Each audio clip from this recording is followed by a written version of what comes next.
Days fun class শুরু করার আগে বলে রাখি, এই ক্লাসের সম্পূর্ণ নোট তোমরা পেয়ে যাবে আমাদের টেলিগ্রাম চ্যানেলে। টেলিগ্রাম চ্যানেল এডু এমপ্লয়, আর আমাদের ইউটিউব চ্যানেল এডু এমপ্লয় অবশ্যই সাবস্ক্রাইব করে দেবে। একদম। আজকে সেশনটা মানে literally out of the world হতে চলেছে। আজকে আমাদের মিশন হচ্ছে সোলার সিস্টেম বা সৌরজগতের স্টাডি নোটসের প্রত্যেকটা লাইন একদম ডিকোড করে ফেলা। হ্যাঁ, লাইন বাই লাইন বুঝে নেব আমরা, এমনভাবে শিখব যাতে পরীক্ষার হলে বসে একদম কনফিডেন্সের সাথে অ্যান্সার করা যায়। রাইট। আর শুধু তাই না, আমরা কিছু দারুণ মজার মেমরি হ্যাকস আর ট্রিক্স ইউজ করব যাতে এই কমপ্লিকেটেড ডেটাগুলো আর কোনো দিন ভুল না হয়। That's the spirit. Seriously, space বা মহাকাশ নিয়ে পড়তে গেলে অনেক সময় মনে হয় না যে বাপরে, এত ইনফরমেশন কিভাবে মাথায় রাখবো। হ্যাঁ, ওই বিলিয়ন বিলিয়ন বছর এত সব থিওরি, আবার এত বিজ্ঞানীদের নাম, স্টুডেন্টদের তো মাথা খারাপ হওয়ার জোগাড়। কিন্তু আজকে আমরা ডেকে একদম একটা আড্ডা বা ফান ক্লাসরুমের মতো করে ফেলব। তো শুরু করা যাক। আমাদের সোর্সের একদম প্রথম অধ্যায়ে যে টপিকটা আছে সেটা হলো মহাবিশ্বের প্রাথমিক ধারণা। চ্যাপ্টার 1। আর শুরুতেই একটা টার্ম দেওয়া আছে, study of universe is known as cosmology. এটা আসলে ঠিক কি? খুব সুন্দর একটা কনসেপ্ট। দেখো, সমগ্র মহাবিশ্ব নিয়ে যে বিজ্ঞানসম্মত পড়াশোনা, তাকেই আমরা কসমোলজি বলি। এখন স্টুডেন্টরা এটা খুব সহজে মনে রাখতে পারে একটা মজার লজিক দিয়ে। আচ্ছা, সেটা কি? ধরো, আমরা যখন নিজেদের সাজগোজ বা মেকআপ নিয়ে ভাবি, তখন আমরা কি ব্যবহার করি? Obviously cosmetics. তাই না? হ্যাঁ, একদম তাই। কসমেটিক্স ছাড়া তো সাজগোজ অসম্পূর্ণ। এক্স্যাক্টলি। ঠিক তেমনি এই যে বিশাল মহাবিশ্ব, এর মেকআপটা কেমন, এর ভেতরে কি কি রূপ আর রহস্য লুকিয়ে আছে, সেটা নিয়ে পড়াশোনা করাই হলো কসমোলজি, মানে মহাবিশ্বের মেকআপ নিয়ে study. Wow, that's a brilliant way to remember it. তাহলে স্টুডেন্টস পরীক্ষার খাতায় মনে রাখার জন্য মেমরি হ্যাকটা হলো কসমোস মানে মহাবিশ্ব, আর তার সাথে লজি যোগ করে দাও। রাইট। কসবোসের লজি হলো কসমোলজি। মহাবিশ্বের কসমেটিক্স নিয়ে পড়াশোনা, আই লাভ ইট। আচ্ছা, এর পরের পয়েন্টে একটা বেশ বড় সিকোয়েন্স দেওয়া আছে। মহাবিশ্ব, তারপর মিল্কি ওয়ে গ্যালাক্সি, তারপর সোলার সিস্টেম, আর সবশেষে 8টা গ্রহ বা 8 প্ল্যানেটস। এই সিকোয়েন্সটা অনেকের কাছে বেশ কনফিউজিং হতে পারে, কিন্তু যদি আমরা এটাকে আমাদের দৈনন্দিন জীবনের সাথে রিলেট করি, তাহলে কিন্তু জলের মতো সোজা। কিভাবে? একটু ক্লিয়ার করো তো। স্টুডেন্টদের বলছি, তোমরা এটাকে তোমাদের মহাজাগতিক ঠিকানা বা কসমিক অ্যাড্রেস হিসেবে ভিজুয়ালাইজ করতে পারো। ধরো, ইউনিভার্স বা মহাবিশ্ব হলো একটা বিশাল কান্ট্রি বা দেশ। দেশের মতো। এবার একটা দেশের ভেতরে তো অনেকগুলো রাজ্য থাকে। সেই দেশের ভেতরে মিল্কি ওয়ে গ্যালাক্সি হলো আমাদের স্টেট বা রাজ্য। সেই রাজ্যের ভেতরে আবার অনেক শহর থাকে। ওকে, বুঝতে পেরে। সোলার সিস্টেম বা আমাদের সৌরজগৎ হলো সেই রাজ্যের একটা স্পেসিফিক সিটি বা শহর। আর সেই শহরের ভেতরে একটা নির্দিষ্ট পাড়ায় পরপর 8টা বাড়ি আছে। সেই বাড়িগুলোই হলো আমাদের 8 প্ল্যানেটস। ও, that makes so much sense. মানে সবচেয়ে বড় হলো ইউনিভার্স, তার ভেতরে মিল্কি ওয়ে গ্যালাক্সি, তার ভেতরে আমাদের সোলার সিস্টেম, আর তার ভেতরে আমাদের পাড়ার 8টা গ্রহ। একদম পারফেক্ট ক্রোনোলজি। স্টুডেন্টস, এই সিকোয়েন্সটা কিন্তু এক্সামে এমসিকিউ হিসেবে খুব আসে। এটা মনে রাখার জন্য তোমরা একটা সিক্রেট কোড মুখস্থ করে নাও, জাস্ট জেমস বন্ডের কোড নেমের মতো। কোডটা হলো UMS8। Right, UMS8। U for universe, M for Milky Way, S for solar system, আর 8 ফর প্ল্যানেটস। এই সিক্রেট কোড মনে রাখলে আর ক্রোনোলজিতে ভুল হবে না। একদম। এরপর আমাদের নোটে আরেকটা ব্রাঞ্চ অফ সায়েন্সের কথা আছে। Branch of science that deals with celestial bodies, যাকে বলে অ্যাস্ট্রোনমি। হ্যাঁ, অ্যাস্ট্রোনমি। এটা তো মূলত মহাকাশের তারা, গ্রহ এসব নিয়ে পড়াশোনা। রাইট। মহাকাশে আমরা যত জলজলে তারা, গ্রহ বা অন্যান্য অবজেক্ট দেখি, তাদের নিয়ে বিজ্ঞানের যে শাখায় আলোচনা করা হয়, সেটাই অ্যাস্ট্রোনমি। এটা মনে রাখা তো খুবই ইজি। স্টুডেন্টস জাস্ট মনে রাখবে অ্যাস্ট্রো মানে তারা, আর সেটা নিয়ে নামি দামি পড়াশোনা মানেই হলো অ্যাস্ট্রোনমি। হা হা, অ্যাস্ট্রো নিয়ে নামি দামি পড়াশোনা, দারুণ হ্যাক। অ্যাস্ট্রো আর নামি দামি, এই দুটো কানেক্ট করলেই শব্দটা মনে পড়ে যাবে। তো বেসিক কনসেপ্টগুলো তো আমরা ক্লিয়ার করলাম। এবার আমাদের সোর্সের সেকেন্ড চ্যাপ্টারে ঢোকা যাক, যেটা হলো অরিজিন অফ ইউনিভার্স বা মহাবিশ্বের উৎপত্তি। মানে এই বিশাল মহাবিশ্বের শুরুটা ঠিক কিভাবে হলো। এটা আমার সবচেয়ে ফেভারিট টপিক। এই জায়গাটা লিটারালি মাইন্ড ব্লোয়িং। মহাবিশ্বের উৎপত্তি নিয়ে সবচেয়ে বিখ্যাত যে থিওরিটা আমাদের নোটসে আছে, সেটা হলো বিগ ব্যাং থিওরি। আজ থেকে প্রায় 13.8 বিলিয়ন বছর আগের ঘটনা। বাপরে 13.8 বিলিয়ন বছর। Just think about that. তখন তো মানে কিছুই ছিল না। এক্স্যাক্টলি, কিছুই ছিল না। এই থিওরি বলছে মহাবিশ্বের সমস্ত ম্যাটার আর এনার্জি জাস্ট একটা ছোট্ট ইনফিনিটলি হট আর ডেন্স বিন্দুতে আটকে ছিল। অসীম উত্তপ্ত আর অসম্ভব ঘন একটা সিঙ্গেল পয়েন্ট। হ্যাঁ, তারপর হঠাৎ করে বুম, একটা বিশাল বিস্ফোরণ হলো, আর সেই বিস্ফোরণের পর থেকে এই মহাবিশ্ব ক্রমাগত এক্সপ্যান্ড করছে বা প্রসারিত হচ্ছে। শুধু প্রসারিতই হচ্ছে না, আমাদের নোট বলছে এর এক্সপ্যানশনের রেটটাও কিন্তু অ্যাক্সেলারেটেড বা ত্বরান্বিত হচ্ছে। রাইট। আর এই যুগান্তকারী থিওরিটা ১৯৩১ সালে প্রথম প্রপোজ করেছিলেন বিজ্ঞানী জর্জ লেমাইট্রে বা জর্জ লেমেট্রে। ওয়াও! ছোট্ট একটা বিন্দু থেকে ফেটে গিয়ে পুরো ইউনিভার্স তৈরি হয়ে গেল। স্টুডেন্টস, বিগ ব্যাং থিওরি থেকে এক্সামে অনেকগুলো ডেটা পয়েন্ট আসে।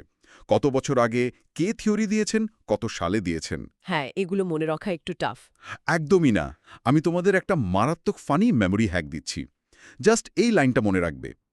জর্জ ভাই ১৯৩১ সালে ১৩.৮ টাকার বাজি ফাটালো। জর্জ ভাইয়ের বাজি ফাটানো, দিস ইজ জিনিয়াস। তাই না? বাজি ফাটালো মানে হলো বিগ ব্যাং বা বিশাল বিস্ফোরণ। সালটা ১৯৩১। বিজ্ঞানী হলেন জর্জ আর। ১৩.৮ টাকার বাজি মানে হলো 13.8 বিলিয়ন বছর। এই একটা হাস্যকর লাইন মনে রাখলে পরীক্ষার হলে ৩-৪টে এমসিকিউ অনায়াসে সলভ হয়ে যাবে। অ্যাবসোলুটলি। আচ্ছা, এই যে মহাবিশ্ব প্রসারিত হচ্ছে, এটা নিয়ে কি তখনকার সব বিজ্ঞানীরা একমত ছিলেন? মানে আর কোনো থিওরি কি নেই আমাদের নোটে? অফকোর্স আছে। সায়েন্সে তো সবসময় ডিবেট থাকেই। বিগ ব্যাংয়ের পাশাপাশি আর একটা থিওরির কথা আমাদের নোটসে খুব ইম্পর্ট্যান্ট হিসেবে দেওয়া আছে। সেটা হলো steady state theory. Steady state? এটা কাদের দেওয়া? এই থিওরিটা প্রপোজ করেছিলেন ৩জন বিজ্ঞানী, ফ্রেড হোয়েল, হারম্যান বন্ডি এবং থমাস গোল্ড। মানে Fred Hoyle, Hermann Bondi and Thomas Gold. আচ্ছা, এদের বক্তব্যটা কি ছিল? বিগ ব্যাংয়ের সাথে এদের অমিলটা ঠিক কোথায়?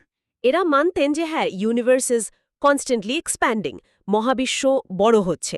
কিন্তু এদের মতে মহাবিশ্ব বড় হলেও এর ভেতরের গড়পড়তা হাবভাব বা অ্যাভারেজ প্রপার্টিজ একদম আনচেঞ্জড থাকে। মানে চেঞ্জ হয় না? না, মানে নতুন ম্যাটার তৈরি হয়ে ফাঁকা জায়গাগুলো পূরণ করে দেয়। ফলে মহাবিশ্বের ওভারঅল ক্যারেক্টার একদম স্টেডি থাকে। ওকে, বুঝতে পেরেছি। মানে সাইজে বড় হচ্ছে ঠিকই, কিন্তু এর স্বভাব বা প্রপার্টিজ একদম স্টেডি বা একই আছে। ঠিক তাই। স্টুডেন্টস, এই স্টেডি স্টেট থিওরি আর তার বিজ্ঞানীদের নাম মনে রাখারও একটা সুপার ট্রিক আছে। ট্রিকটা হলো ফ্রেড, হারমান আর থমাস সোনা দিয়ে এমন জিনিস বানালো যা বড় হলেও দেখতে একই থাকে। ও দারুণ! সোনা মানে থমাস গোল্ড, আর দেখতে একই থাকে মানেই স্টেডি। এক্স্যাক্টলি। ফ্রেড, হারমান আর থমাস গোল্ড এই তিনজন হলেন বিজ্ঞানী, আর বড় হলেও দেখতে একই থাকে মানেই হলো জিনিসটা স্টেডি স্টেটে আছে। ফ্যান্টাস্টিক! থিওরিগুলো তো হলো। এবার এই যে মহাবিশ্ব প্রসারিত হচ্ছে, এর ভেতরে তো অসংখ্য ছোট বড় পাড়া বা মহল্লা তৈরি হয়েছে। হ্যাঁ, সেই বিশাল পাড়াগুলোকেই তো আমরা গ্যালাক্সি বলি। আমাদের থার্ড চ্যাপ্টারটা তো গ্যালাক্সি নিয়ে। Right, chapter 3 galaxy. আমাদের নোটে গ্যালাক্সির ডেফিনেশনে বলা আছে, galaxy is a massive collection of stars, gas, dust and dark matter held together by gravity. ব্যাপারটা একটু ভিজুয়ালাইজ করতে সাহায্য করো তো। শিওর। ধরো একটা বিশাল বস্তা বা ব্যাগের কথা ভাবো। সেই ব্যাগের ভেতরে বিলিয়ন বিলিয়ন তারা, প্রচুর গ্যাস, ধুলোবালি আর ডার্ক ম্যাটার ভর্তি করা আছে। ইমাজিন করছি। এখন এই জিনিসগুলো মহাকাশে এদিক ওদিক ছিটকে বেরিয়ে যায় না কেন? কারণ গ্র্যাভিটি বা মহাকর্ষ এখানে একটা সুপার গ্লু বা আঠার মতো কাজ করে, সবাইকে একসাথে বেঁধে রাখে। ক্লিয়ার। তার মানে গ্র্যাভিটি হলো ফ্যামিলির সেই বয়স্ক মানুষটার মতো যে ফ্যামিলি সবাইকে একসাথে ধরে রাখে। হ্যাঁ, খুব ভালো analogy. So students, memory hack হিসেবে জাস্ট মনে রাখো, গ্যালাক্সি মানেই তারাদের বিশাল একটা ফ্যামিলি প্যাক, আর ফ্যামিলি সবাইকে মহাকর্ষ বা গ্র্যাভিটি এক সুতোয় বেঁধে রেখেছে। একদম। তো গ্যালাক্সি তো মহাবিশ্বে বিলিয়ন বিলিয়ন আছে। আমাদের নিজেদের ফ্যামিলি প্যাক বা আমাদের গ্যালাক্সির খবর কি? আমাদের পাড়ার নাম হলো মিল্কি ওয়ে গ্যালাক্সি। বাংলায় যেটাকে আমরা খুব সুন্দর একটা নাম দিয়েছি, আকাশগঙ্গা। বিগ ব্যাংয়ের পর যখন মহাবিশ্ব ঠান্ডা হতে শুরু করে, তখনই এই গ্যালাক্সিটা ফর্ম করেছিল। আচ্ছা, এই বিশাল মিল্কি ওয়ে গ্যালাক্সির ঠিক কোথায় আমাদের সৌরজগতের অবস্থান জানো? আমাদের নোটে লেখা আছে ওরায়ন আর্ম বা ওরায়ন স্পরে। একদম। মিল্কি ওয়ে গ্যালাক্সির অনেকগুলো স্পাইরাল আর্ম বা হাত আছে। এর মধ্যে কালপুরুষ বা ওরায়নের হাতের ঠিক কাছেই আমাদের এই ছোট্ট সৌরজগতের বাস। ওকে, তাহলে পরীক্ষার জন্য এই ডেটাটা মনে রাখার সোজা উপায় হল মিল্কি ওয়ের ওরিয়ন নামের হাতে আমাদের সৌরজগতের বাস। ওরিয়েন হাত মনে থাকবে স্টুডেন্টদের। আচ্ছা, আমাদের যেমন পাড়া প্রতিবেশী থাকে, এই মিল্কি ওয়ে গ্যালাক্সির কি কোনো প্রতিবেশী গ্যালাক্সি নেই? অবশ্যই আছে। মহাকাশে আমাদের সবচেয়ে কাছের প্রতিবেশী গ্যালাক্সির নাম হল অ্যান্ড্রোমেডা বা Andromeda, nearest galaxy to the Milky Way. Andromeda নামটা শুনলেই তো কেমন স্মার্টফোনের কথা মনে পড়ে যায়। হা, সত্যি তাই। স্টুডেন্টস, এটাই তোমাদের মেমোরি হ্যাক। আমাদের ঠিক পাশের বাড়ির প্রতিবেশীর কথা ভাবো, যে সবসময় একটা লেটেস্ট অ্যান্ড্রয়েড ফোন হাতে নিয়ে ঘোরে। অ্যান্ড্রয়েড ফোন হাতে পাশের বাড়ির প্রতিবেশী। অ্যান্ড্রয়েড থেকে অ্যান্ড্রোমেডা মনে পড়বে খুব সহজেই। That's a very relatable example. একদম। আচ্ছা, এবার আমরা গ্যালাক্সি থেকে একটু জুম ইন করে আমাদের নিজেদের পাড়ায় ফোকাস করি, মানে সোলার সিস্টেমে। আমাদের চ্যাপ্টার 4 হলো অরিজিন অফ সোলার সিস্টেম।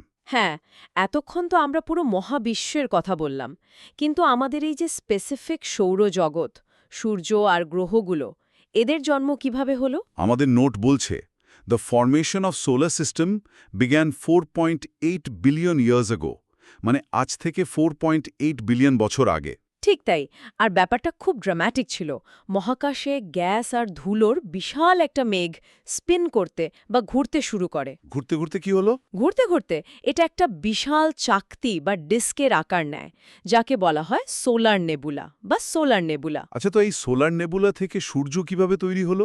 ও যে ঘুরন্ত চাকতি, তার কেন্দ্রে গ্র্যাভিটি এত বেশি ছিল যে প্রচুর গ্যাস আর ধুলো সব কেন্দ্রের দিকে ছিটকে আসতে থাকে।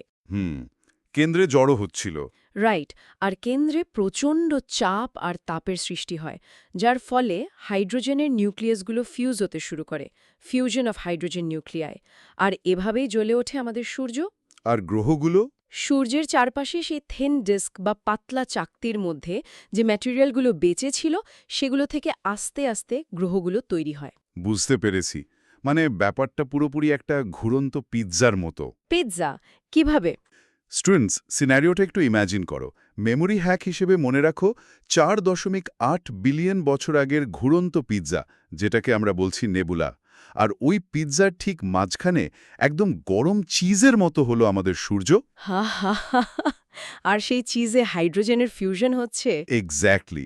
আর চারপাশে ছড়ানো টপিংসগুলো হলো আমাদের গ্রহ। স্পিনিং পিৎজা অ্যানালজিটা বেশ। এরপর কিন্তু ওই পিৎজার টপিংসগুলোর মানে গ্রহগুলোর তৈরির প্রসেসটাও নোটে ক্লিয়ার করা আছে। কলা পাকিয়ে ছোট ছোট ঢেলা তৈরি করে। এই ছোট ঢেলাগুলোকে ইংরেজিতে বলে প্ল্যানেটেসিমালস। প্ল্যানেটেসিমালস? হ্যাঁ, পরবর্তীতে এই প্ল্যানেটেসিমালস বা ঢেলাগুলোই একে অপরের সাথে ধাক্কা খেয়ে জুড়ে গিয়ে বড় বড় গ্রহ বা প্ল্যানেটস তৈরি করেছে। এটা তো নামেই লুকিয়ে আছে। প্ল্যানেটেসিমালস মানেই হলো ছোট ছোট প্ল্যানেটের টুকরো। ধুলোবালি দলা পাকিয়ে ছোট ছোট টুকরো হলো, তারপর সেগুলো জুড়ে বড় গ্রহ হলো। একদম সিম্পল লজিক। আচ্ছা, এই যে গ্রহ তৈরির প্রসেস, এটা নিয়ে আমাদের সোর্সে কিন্তু দুটো খুব ইম্পর্ট্যান্ট থিওরির কথা মেনশন করা আছে। হ্যাঁ, প্রথমটা হলো planetesimal theory of origin of solar system. এই থিওরিটা ১৯০৫ সালে প্রপোজ করেছিলেন বিজ্ঞানী টমাস চাউরা চ্যাম্বারলেন এবং ফরেস্ট রে মোল্টন। থমাস চাউরা চ্যাম্বারলেন অ্যান্ড ফরেস্ট রে মোল্টন? হ্যাঁ, ১৯০৫ সাল। রাইট। তারাই প্রথম বলেছিলেন যে কিভাবে গ্রহরা ওই ধুলোবালি দলা পাকিয়ে বা প্ল্যানেটিজমালস থেকে তৈরি হলো। স্টুডেন্টস, বিজ্ঞানীদের নাম আর সাল মনে রাখার জন্য আমাদের ট্রেক হলো ১৯০৫ সালে চেম্বারলিন আর মোল্টন মিলে প্ল্যানেটের দলা পাকালো। দলা পাকালো মানেই প্ল্যানেটিজম। হ্যাঁ, আর বিজ্ঞানীদের নাম তো সেন্টেন্সেই আছে, চেম্বারলিন আর মোল্টন। তো দ্বিতীয় থিওরিটা কি? দ্বিতীয়টা হলো নেবুলার হাইপোথেসিস। এই যে সোলার নেবুলা বা গ্যাসীয় মেঘ থেকে সৌরজগৎ তৈরি হওয়ার কনসেপ্ট, এটা প্রথম দিয়েছিলেন বিখ্যাত ফিলসফার ইম্যানুয়েল কান্ট ১৭৫৫ সালে। Immanuel Kant in 1755? হ্যাঁ, কিন্তু থিওরিটা তখন অসম্পূর্ণ ছিল। পরবর্তীতে 1796 সালে বিজ্ঞানী পিয়ের সাইমন ল্যাপ্লাস এই থিওরিটাকে এক্সপ্যান্ড করেন, মানে পিয়ের সাইমন ল্যাপ্লাস ইন 1796। মানে বিজ্ঞান এভাবেই কাজ করে, একজনের আইডিয়া আরেকজন ইমপ্রুভ করে। ব্যাপারটা অনেকটা একটা গান কম্পোজ করার মতো না? গান কম্পোজ মানে? স্টুডেন্টস, মেমোরি হ্যাকটা শোনো।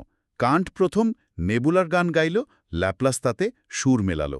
ও নাইস! কান্ট গান গাইল আর ল্যাপ্লাস সুর মেলালো।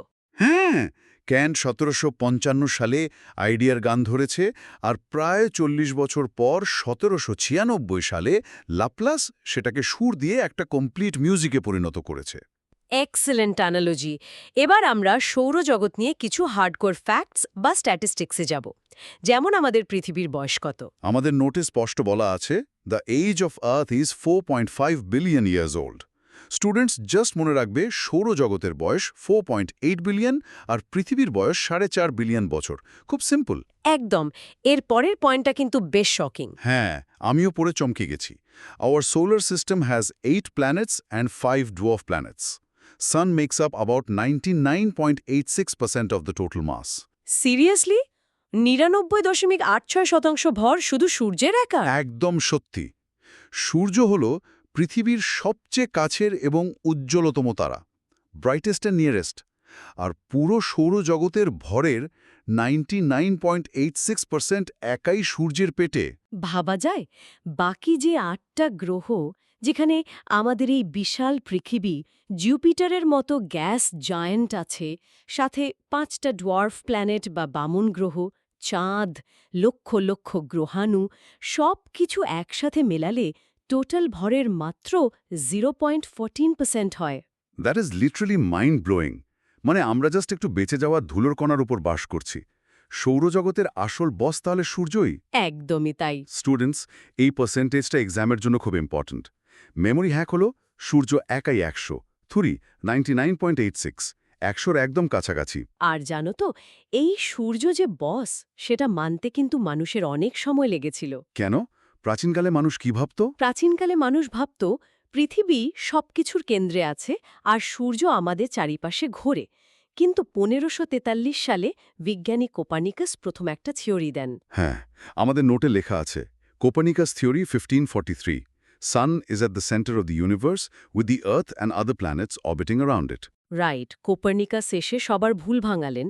তিনি বললেন, ভাই, পৃথিবী কেন্দ্রে নেই, সূর্য হলো কেন্দ্রে, আর আমরা পৃথিবীসহ অন্যান্য সব গ্রহ তাকে ঘিরে ঘুরছি। That was a huge paradigm shift. তো সৌরজগতের ইতিহাস আর বসকে সেটা তো জানলাম। এবার আমরা যাব আমাদের লাস্ট চ্যাপ্টারে। Chapter 5, celestial bodies and space rocks বা মহাজাগতিক বস্তু। রাতের আকাশে আমরা কত কি দেখি, তাই না? ঠিক, রাতের আকাশে যে জিনিসগুলো আলো দেয় বা গ্লো করে তাদেরকেই আমরা ব্রডলি সেলেস্টিয়াল বডিজ বলি। এখন আমাদের নোটস অনুযায়ী এদের দুটো ভাগে ভাগ করা যায়। একটা হলো লিউমিনাস আর একটা নন লিউমিনাস। আচ্ছা, একটা ব্যাপার ক্লিয়ার করো তো, রাতের আকাশে তো আমরা চাঁদকেও জ্বলতে দেখি, আবার তারাদেরও দেখি। এই দুটোর মধ্যে পার্থক্যটা কিভাবে মনে রাখব? Very good question. এখানেই লিউমিনাস আর নন লিউমিনাসের কনসেপ্ট আসে।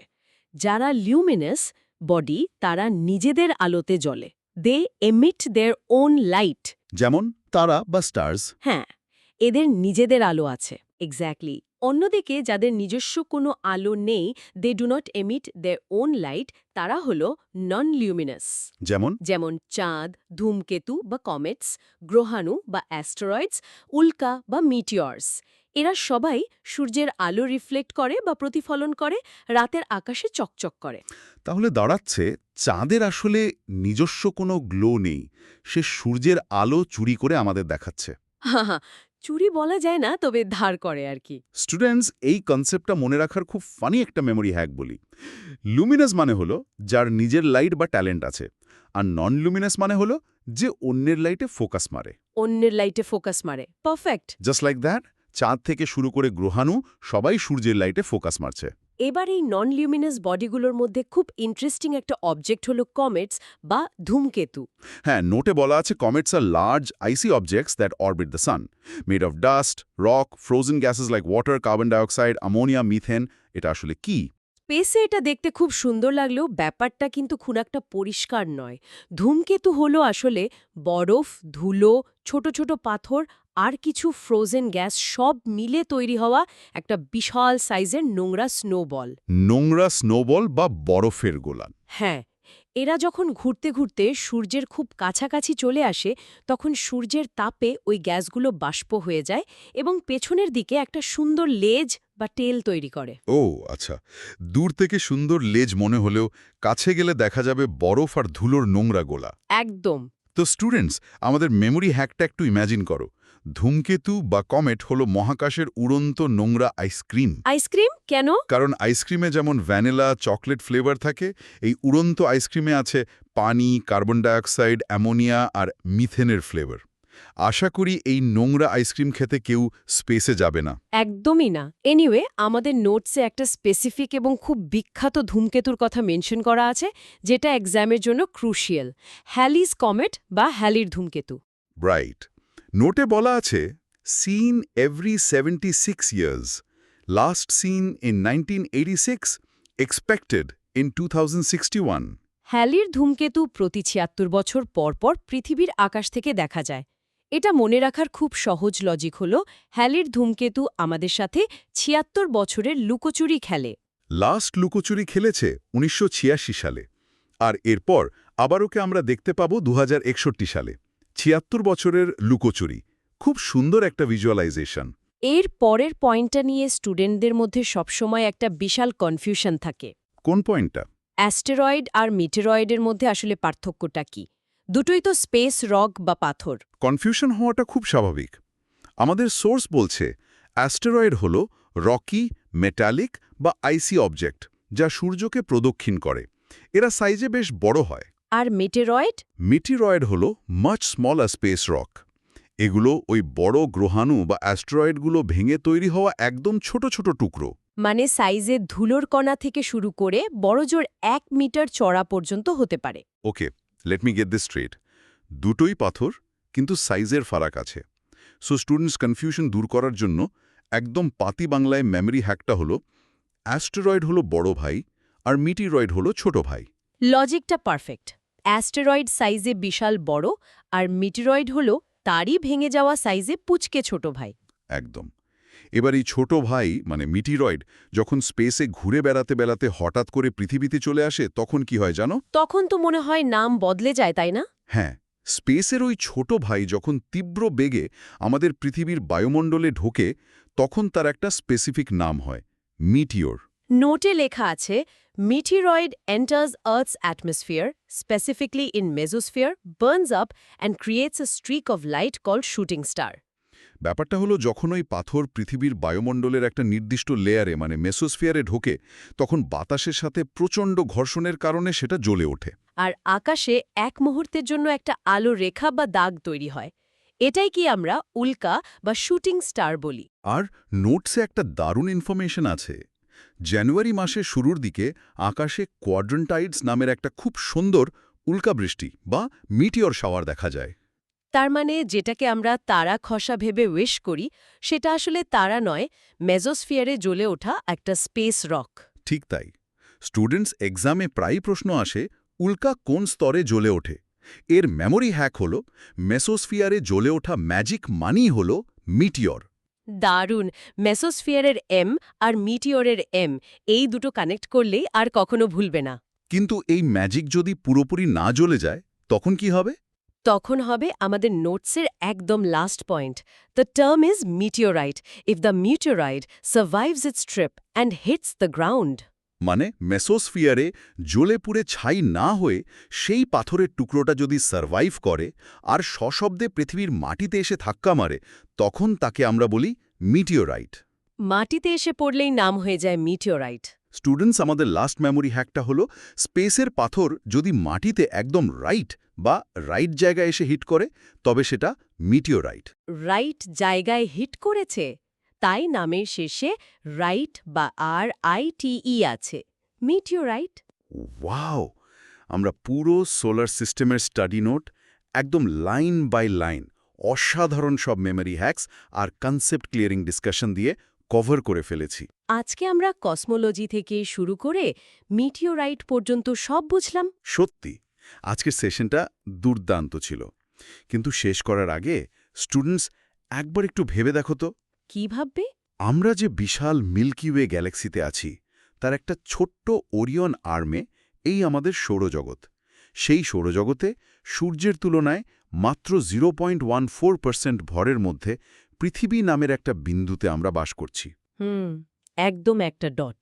আর সেই পৃথিবীর মেসোস্ফিয়ারে জ্বলে ওঠা একটা ছোট্ট ধুলোর কণা বা উল্কা দেখে আমরা কত রোমাঞ্চিত হই। এক্স্যাক্টলি! একটু ভেবে দেখো, এই বিশাল 13.8 বিলিয়ন বছরের এক্সপ্যান্ডিং মহাবিশ্বে তাহলে আরও কত অজানা গ্যালাক্সি, কত অদ্ভুত গ্রহ আর কত রহস্য লুকিয়ে আছে যা এখনও আমাদের কল্পনারও বাইরে। এই মহাবিশ্বের বিশালতার কথা ভাবলে সত্যি গায়ে কাঁটা দেয়। ডেফিনেটলি। আমাদের আজকের ক্লাস এখানেই শেষ হচ্ছে, কিন্তু মহাবিশ্ব নিয়ে তোমাদের এই কৌতূহল যেন শেষ না হয়। আজকের মতো এখানেই শেষ করছি। বাকি অংশটুকু একদম জলের মতো ক্লিয়ার করে ফেলা। হ্যাঁ, মানে স্পেসের এমন কিছু ফ্যাক্টস আজকে আমরা এক্সপ্লোর করব না, যেগুলো জানার পর রাতের আকাশের দিকে তাকালে গাইজ পুরো পার্সপেক্টিভটাই চেঞ্জ হয়ে যাবে সবার। Right, so let's dive right in. আমাদের আজকের প্রথম টপিকটা কিন্তু বেশ ইন্টারেস্টিং। এক্স্যাক্টলি। আমি নোটে দেখছি প্রথম পয়েন্টটা হচ্ছে কনস্টেলেশন আর অ্যাস্ট্রোরিজম নিয়ে। আমি লাইনটা পড়ছি। A constellation is a group of stars that appear to form a pattern or shape in the night sky. Every constellation forms an asterism, which is a group of stars that form a pattern in the night sky. So basically ব্যাপারটা হচ্ছে আকাশে তারাদের connect করে আমরা যে pattern বা shape বানাই সেটাই কনস্টেলেশন বা নক্ষত্রমণ্ডল। আর অ্যাস্টেরিজম হলো ওই কনস্টেলেশনের ভেতরেরই একটা মানে খুব ইজিলি রেকগনাইজেবল একটা প্যাটার্ন বা ডিজাইন। আচ্ছা, মানে পুরোটা মিলে কনস্টেলেশন, আর তার ভেতরে মেন ক্যাচি পার্টটা হচ্ছে অ্যাস্টেরিজম। অ্যাবসলিউটলি। এটাকে মনে রাখার একটা দারুণ মজার উপায় আছে। ধরো, কনস্টেলেশন হলো একটা বিশাল বিয়েবাড়ি। হ্যাঁ, বিয়েবাড়ি। হ্যাঁ, বিশাল বিয়েবাড়ি, অনেক মানুষজন। কিন্তু আমরা যখন বিয়েবাড়িতে ঢুকি আমাদের চোখ সবার আগে কোথায় যায় বলো তো? অবভিয়াসলি বিরিয়ানির কাউন্টারে। একদম তাই। ওই বিরিয়ানির কাউন্টারটাই হলো অ্যাস্টেরিজম, যেটা সবার আগে চোখে পড়ে। মানে আকাশে পুরো নক্ষত্রমণ্ডলটা চেনার আগে আমাদের চোখ ন্যাচারালি ওই স্পেসিফিক ডিজাইনটাকে আগে ক্যাচ করে নেয়। That's a brilliant hack. বিয়েবাড়ি আর বিরিয়ানির কাউন্টার। তো নোটে এরকমই বেশ কিছু স্পেসিফিক কনস্টেলেশনের কথা বলা আছে। প্রথমেই আছে আরসা মেজর। সোর্সে বলছে it is also known as the great bear and Saptarishi in India, is a constellation in the northern sky. Big dipper asterism is seen in Ursa Major. Right. তো আরসা মেজরকে ইন্ডিয়াতে আমরা ছোটবেলা থেকেই সপ্তর্ষি মণ্ডল বলে চিনি। নর্দার্ন স্কাই বা উত্তর আকাশে এটা দেখা যায়। আর এই যে বিশাল একটা ভাল্লুক বা গ্রেট বেয়ার, এর পেটের কাছে ঠিক 7টা তারা মিলে একটা চামচের মতো শেপ থাকে। ও আচ্ছা, ওই যে বিগ ডিপার।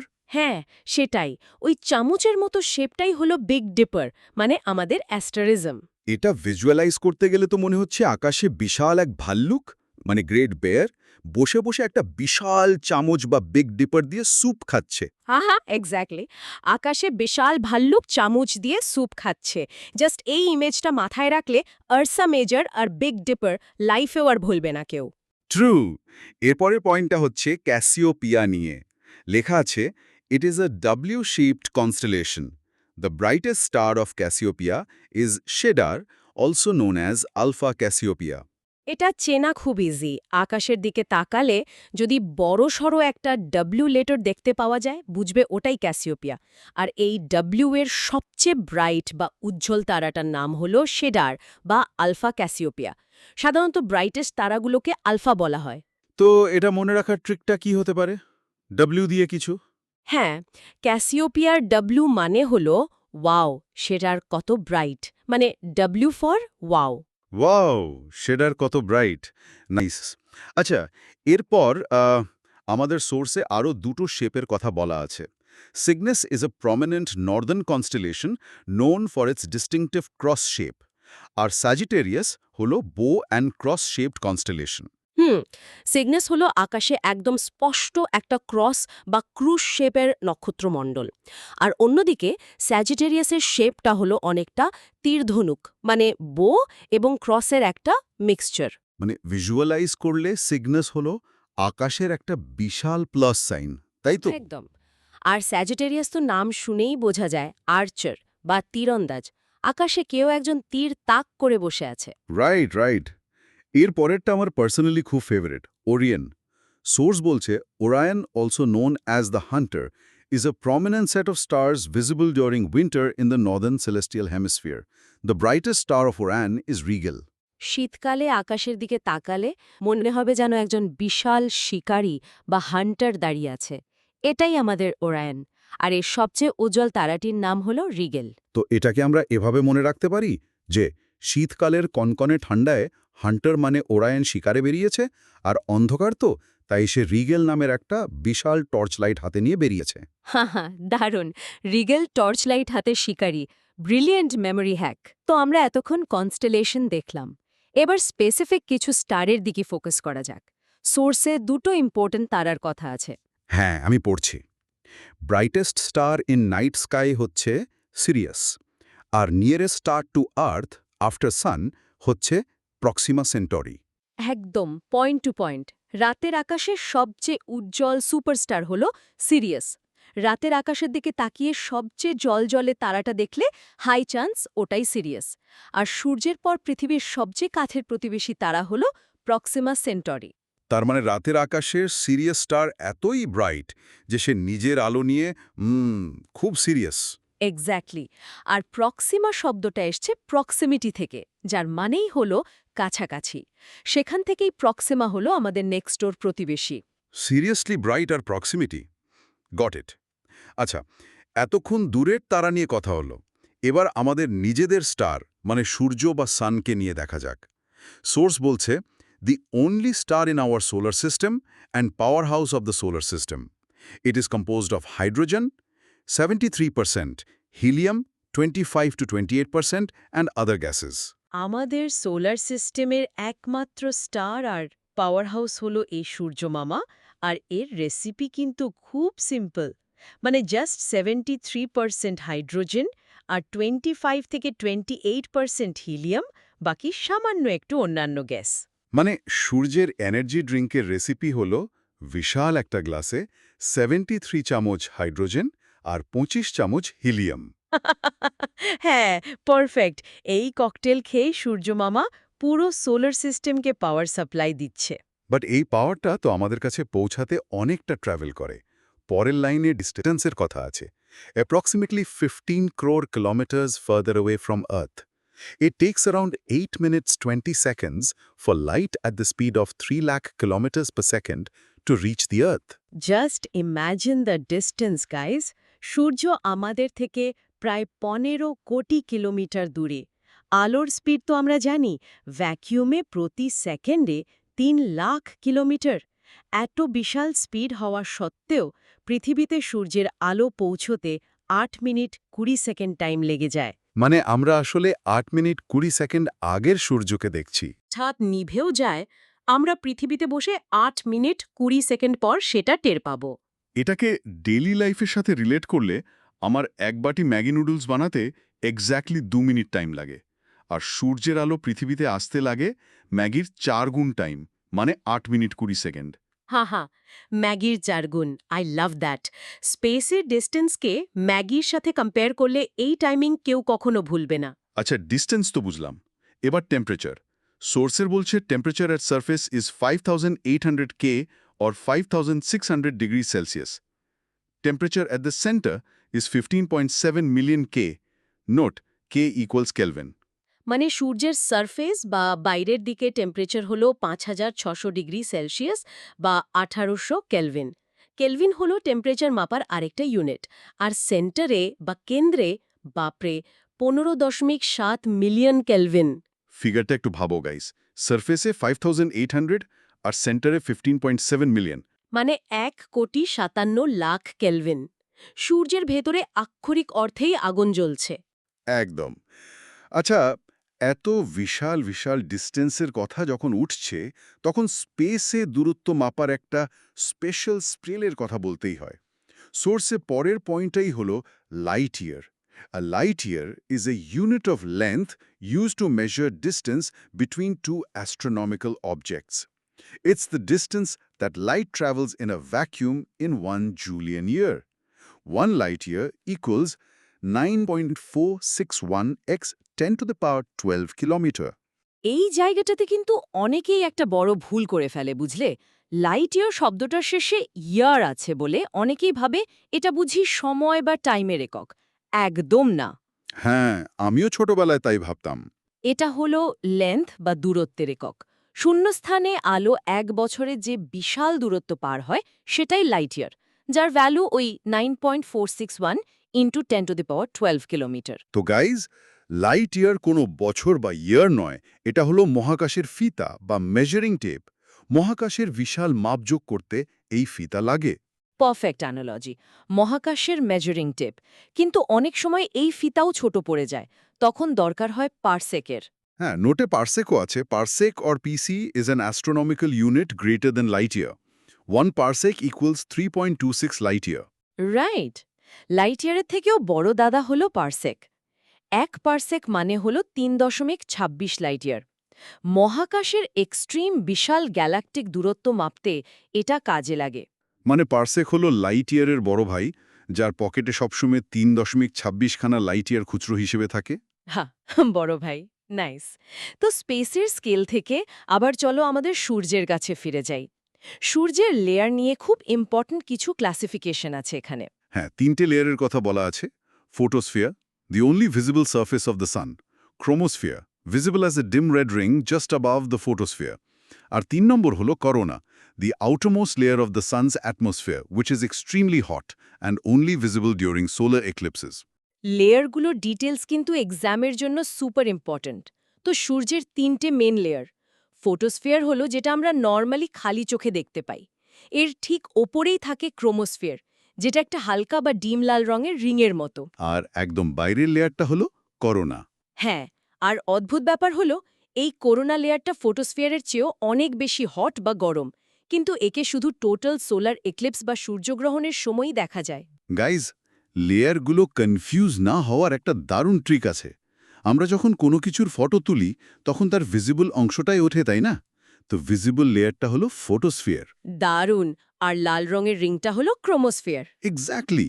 আর গ্রহণের সময় রাজা মাথায় যে মুকুট বা ক্রাউন পরে, সেটাই হলো আমাদের করোনা। সূর্যগ্রহণের সময় ওই ছটাটাকে দেখতে বিশাল মুকুটের মতোই লাগে। ফটো তুলি ফোটোস্ফিয়ারের, আর গ্রহণের সময় মুকুট মানে করোনা। এই ট্রিকটা সত্যি খুব কাজের। ওয়েল, আমরা সূর্য নিয়ে অনেক কথা বললাম। এবার চলো আমাদের এই সোলার সিস্টেমের গ্রহ বা প্ল্যানেটগুলোর দিকে ফোকাস করি। হ্যাঁ, গ্রহের ক্লাসিফিকেশনের একটা সেকশন আছে এখানে। Classification of planets, terrestrial versus Jovian. Terrestrial, small, Rocky material, solid surface, nearer to sun, few or no moons, no rings. Examples: Mercury, Venus, Earth, Mars. তো আমাদের গ্রহগুলো বেসিক্যালি দুটো টিমে বিভক্ত। প্রথম টিম বা টেরেস্ট্রিয়াল মানে হলো পৃথিবীর মতো গ্রহগুলো। এরা সাইজে ছোট, পাথরে বা রকি মেটেরিয়াল দিয়ে তৈরি, সলিড সারফেস থাকে, সূর্যের কাছে থাকে, চাঁদ কম বা নেই, আর এদের কোনো রিং বা বলয় নেই, যেমন আমাদের বুধ, শুক্র, পৃথিবী, মঙ্গল। আর ঠিক এর অপোজিট হলো দ্বিতীয় team, Jovian. Immense in size, gaseous, no solid surface, far away from sun, multiple moons, support ring systems. Examples: Jupiter, Saturn, Uranus, Neptune. হ্যাঁ, জোভিয়ান মানে হলো বৃহস্পতি বা জুপিটারের মতো। বিশাল সাইজ, গ্যাসে ভরা, কোনো সলিড মাটি নেই, সূর্য থেকে অনেক দূরে, অনেক চাঁদ, আর এদের সুন্দর রিং সিস্টেম থাকে। নোটে ব্র্যাকেটে আরেকটা জিনিস লেখা আছে, Jupiter and Saturn are gas giants. Uranus and Neptune are ice giants. Jupiter, Saturn gas giant, আর ইউরেনাস, নেপচুন অনেক ঠান্ডা হওয়ায় এরা আইস জায়েন্ট। তো দুটো টিমের পার্থক্য সিম্পলি এভাবে ভাবো গাইজ। টেরেস্ট্রিয়ান হলো আমাদের চেনা মাটির মানুষ, ছোট, পাথুরে আর সলিড। আর জোভিয়ান হলো এক একটা বিশাল সাইজের গ্যাসের বেলুন। হা, মাটির মানুষ ভার্সেস গ্যাসের বেলুন। I love this. এবার এই মাটির মানুষদের মধ্যে সবচেয়ে ছোট সদস্যটাকে নিয়ে বলা যাক, বুধ গ্রহ। মার্কিউরি। সোর্স বলছে, it is the closest planet to the sun. It is smallest planet in the solar system with a diameter of 4,900 kilometers. It is the fastest planet with a speed of 17,250 kilometers per hour or 47 kilometers per sec to complete revolution around sun in 88 days. সূর্যের সবচেয়ে কাছের আর সবচেয়ে ছোট গ্রহ হল mercury, diameter মাত্র ৪৯ kilometre. কিন্তু ভাই, এর স্পিড দেখলে মাথা ঘুরে যাবে। 47 kilometers per sec. হ্যাঁ, জাস্ট ১ সেকেন্ড কাউন্ট করলেই এর মধ্যে এই গ্রহটা ৪৭ কিলোমিটার রাস্তা ক্রস করে ফেলল। এত ফাস্ট হওয়ার কারণে সূর্যের চারপাশে এক পাক ঘুরে আসতে এর মাত্র ৮৮ দিন সময় লাগে। মানে পৃথিবীতে যেখানে ৩৬৫ দিন লাগে, সেখানে বুধ গ্রহে মাত্র ৮৮ দিনেই একটা বছর কমপ্লিট। মার্কিউরি হল সোলার সিস্টেমের উসাইন বোল্ট। সাইজে ছোট কিন্তু সবচেয়ে ফাস্ট, সবার আগে ফিনিশ লাইন পার করে। Usain Bolt planet? একদম ঠিক। এরপর আমাদের লিস্টে আছে আর একটা এক্সট্রিম গ্রহ, ভিনাস বা শুক্র। ভিনাস নিয়ে অনেকগুলো পয়েন্ট আছে নোটে। ইট is the hottest planet in the solar system. It is also known as earths twin. It is because of the similarity in size and mass between Venus and Earth. Brightest planet in the solar system, it can be seen in the morning and evening with open eyes. ভিনাসের প্রোফাইলটা খুব fascinating. Logically বুধ সবচেয়ে কাছে হওয়ায় সবচেয়ে গরম হওয়ার কথা ছিল, কিন্তু না, ভিনাস হলো সবচেয়ে গরম বা হটেস্ট গ্রহ। আবার পৃথিবীর সাথে সাইজ আর ভরের ব্যাপক মিল থাকায় একে বলা হয় আর্থস টুইন বা পৃথিবীর যমজ। আর এটা এতই ব্রাইট যে সকাল সন্ধ্যায় আমরা খালি চোখে দেখি। কিন্তু এর পরের লাইনটা আরো crazy. This planet has the slowest rotation. It takes 243 Earth days to complete one rotation. মানে এ কিন্তু ভয়ঙ্কর লেজি। নিজের অক্ষে একবার ঘুরতে বা একদিন পার করতে এর ২৪৩ দিন সময় লেগে যায়। মানে ১ বছর পার হয়ে যাবে, কিন্তু একদিন শেষ হবে না। তো গাইজ, ভিনাস হলো পৃথিবীর হট অ্যান্ড লেজি যমজ ভাই। দেখতে পৃথিবীর মতো, টেম্পারেচার ভয়ানক হট, কিন্তু রোটেশন স্পিড দেখে বোঝা যায় চরম lazy. Hot and lazy twin. তবে ভিনাসের অ্যাটমসফিয়ার নিয়েও কিন্তু সোর্সে দারুণ ইনফো আছে। হ্যাঁ, লেখা আছে, Venus is covered with thick clouds of sulphuric acid H2SO4. Other names for Venus: morning star, evening star, Lucifer, which means light bringer. এটা জাস্ট হরর মুভির মতো। আমরা পৃথিবীতে মেঘ বলতে বুঝি জলীয় বাষ্পের মেঘ, কিন্তু ভিনাসের আকাশ কভার হয়ে আছে মারাত্মক ঘন সালফিউরিক অ্যাসিডের মেঘ দিয়ে। মানে ওখানে বৃষ্টি হলে সেটা লিটারালি অ্যাসিড বৃষ্টি হবে। আর এর অনেকগুলো ডাকনাম আছে, সুখতারা বা মর্নিং স্টার, সন্ধ্যা তারা বা ইভিনিং স্টার। কিন্তু সবচেয়ে অবাক করা নামটা হলো লুসিফার। হ্যাঁ, যার মানে লাইট ব্রিঙ্গার। তো ভিনাসে গেলে অ্যাসিড বৃষ্টি থেকে বাঁচতে ছাতা ফুটো হয়ে যাবে, আর এর স্টাইলিশ নাম হলো লুসিফার। এটা এক্সামের জন্য খুব ইম্পর্ট্যান্ট। অ্যাবসলিউটলি। এবার আমরা স্টাডি মেটেরিয়ালের একদম শেষে চলে এসেছি, দি এক্সেপশনস। কিছু স্পেশাল ব্যতিক্রম দেওয়া আছে এখানে। Note: all planets have satellites except mercury and Venus. এই স্পেশাল নোটটা একদম মাথার ভেতর গেঁথে নিতে হবে সবাইকে। আমাদের পৃথিবীর চাঁদ আছে, মঙ্গলের আছে, কিন্তু বুধ আর শুক্রের মানে মার্কিউরি আর ভিনাসের কোনো চাঁদ বা স্যাটেলাইট নেই। এরা স্পেসে পুরোপুরি সিঙ্গল। আর পরের এক্সেপশনটা হলো, all planets rotate from west to east except Venus and Uranus, they rotate from east to west. Normally প্রায় সব গ্রহ পশ্চিম থেকে পূর্বে ঘোরে, কিন্তু আমাদের ভিনাস আর ইউরেনাস হলো উল্টো রথের যাত্রী। এরা পূর্ব থেকে পশ্চিমে ঘোরে, মানে সোলার সিস্টেমের জেনারেল রুলস এরা ফলো করে না। গাইজ, এই এক্সেপশন দুটো মনে রাখা একদম সোজা। প্রথম পয়েন্টের জন্য ভাবো, মার্কিউরি আর ভিনাসের ডেটে যাওয়ার মতো কোনো চাঁদ নেই, এরা লাইফ টাইম সিঙ্গল। আর দ্বিতীয় পয়েন্টের জন্য? দ্বিতীয় পয়েন্টের জন্য ভাবো, ভিনাস আর ইউরেনাস হলো সোলার সিস্টেমের সেই উল্টোপাল্টা ব্যাকবেঞ্চার স্টুডেন্ট যারা কখনো রুলস ফলো করে না। ক্লাসের বাকি সবাই পশ্চিম থেকে পূর্বে হাঁটে, আর এরা স্টাইল মেরে পূর্ব থেকে পশ্চিমে হাঁটে।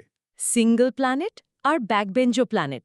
আই অ্যাম শিওর আজকের এই ক্লাসের পর স্পেসের এই ফ্যাক্টগুলো আর কারো কাছেই বোরিং লাগবে না। তোমাদের সবাইকে আজকের এই স্টাডি আড্ডায় স্বাগত। ক্লাসের মুডটা আজ একদম রিল্যাক্স রাখো। প্রমিস করছি আজকে সেশনটা একদম আড্ডা স্টাইলে হবে। আর সোলার সিস্টেমের বাকি অংশ আজকে আমরা এমনভাবে মগজে ঢুকিয়ে নেব যে পরীক্ষার হলে চোখ বন্ধ করলেই উত্তরগুলো সিনেমার মতো ভাসবে। আর কোনোদিন ভুল হবে না। সো খাতা পেন নিয়ে রেডি হয়ে যাও। আগের দিন তো আমরা সূর্যের আশেপাশের কয়েকটা গ্রহ নিয়ে কথা বলেছিলাম। এবার চলো আমাদের নিজেদের বাড়ি মানে আর্থ বা পৃথিবীতে ল্যান্ড করা যাক। একদম আমাদের হোম প্ল্যানেট। পুরো সোলার সিস্টেমে পৃথিবী হলো একমাত্র planet to give support to life with a pleasant atmosphere. মানে মহাকাশের মাঝখানে এটা একটা ভিআইপি লাউঞ্জের মতো। VIP lounge? হ্যাঁ, আরামদায়ক এসি চলছে আর আমরা দিব্যি ঘুরে বেড়াচ্ছি। আর স্পেস থেকে দেখলে এই ভিআইপি লাউঞ্জটার থিম কিন্তু পুরোটাই blue. It is also known as blue planet because of the presence of water on it. মানে পৃথিবীর সারফেসের প্রায় 70% জুড়েই রয়েছে জল। এক্স্যাক্টলি। তাই স্টুডেন্টরা পৃথিবীর ফার্স্ট মেমরি হ্যাক হল পৃথিবী হল ব্লু ওয়াটার পার্ক, যেখানে আমরা সবাই VIP guest. Blue themed water park, দারুণ ব্যাপার। আর পৃথিবীর স্যাটেলাইট বলতে তো ওই একটাই। It has one natural satellite named moon. Right, কিন্তু পৃথিবীর আরেকটা ইন্টারেস্টিং ব্যাপার হল এর ডেন্সিটি বা ঘনত্ব। It is a planet with highest density. এর ঘনত্ব প্রায় 5.5 গ্রাম পার কিউবিক সেন্টিমিটার। 5.5? মানে মহাকাশের এতগুলো গ্রহের মধ্যে আমাদের পৃথিবী হল ওই অফিস টাইমের লোকাল ট্রেনের মতো, যেখানে জিনিসপত্র একদম ঠেসাঠেসি করে প্যাকড। লোকাল ট্রেনের ভিড়, হা, একদম পারফেক্ট তুলনা। আর আমাদের এই ভিড়ভাট্টার পৃথিবীর ঠিক পাশের বাড়ির প্রতিবেশীটিকে? Closest planet to earth is Venus, আমাদের ঠিক পাশের বাড়ির কিউট প্রতিবেশী, যাকে আমরা রোজ ব্যালকনি থেকে দেখি। তাহলে স্টুডেন্টসরা এই পুরো ব্যাপারটা মাথায় রাখার জন্য সেকেন্ড মেমরি হ্যাক হল সিস্টেমের সবচেয়ে ঘনবসতিপূর্ণ গ্রহ আমাদের, আর পাশের বাড়ির প্রতিবেশী হল ভিনাস। পারফেক্ট। পৃথিবীর ভেড় থেকে বেরিয়ে এবার যদি আমরা একটু দূরে মঙ্গলে বা মার্সে যাই। দূর থেকে গ্রহটাকে একদম লালচে দেখায়। It is known as red planet because of iron rich red soil.